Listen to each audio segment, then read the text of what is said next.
জমে উঠেছে, পোষ মানে না। সালাম নমস্কার দোস্ত।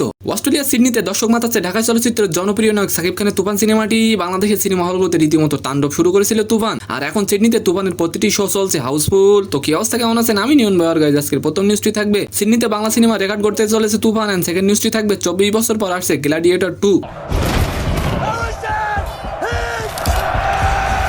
তো চলেন ভিডিওটি শুরু করা যাক।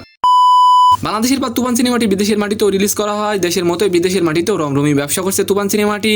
দেশে তুফান মুক্তির 21 দিন পরেও দর্শকের আকাশচুম্বী চাহিদা থাকায় তুফানের শো বাড়ানো হয়। সপ্তাহ হয়ে গেছে, আবার আমরা চিন্তা করছি যে আরো শো বাড়াবো। সিডনিতে সবচেয়ে বেশি টিকিট বিক্রি হওয়া বাংলা সিনেমা রেকর্ড করতে যাচ্ছে সিনেমাটি। সিডনিতে সিনেমা দেখার পর ব্যাপক প্রশংসা কুড়াচ্ছে তুফান।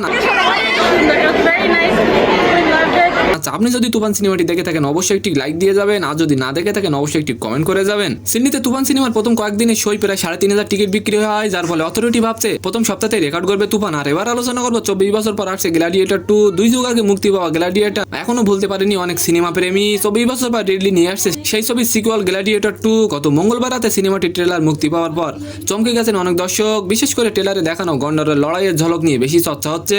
আগামী 22 নভেম্বর প্রেক্ষাগৃহে মুক্তি পাবে গ্ল্যাডিয়েটর 2। তো সম্মানিত দর্শক, আজকের ভিডিওটি কেমন লাগলো অবশ্যই কমেন্ট বক্সে জানাবেন। আর ভিডিওটি যদি ভালো লাগে অবশ্যই একটি লাইক দিয়ে আমাদের চ্যানেলটিকে সাবস্ক্রাইব করে দিবেন। ধন্যবাদ।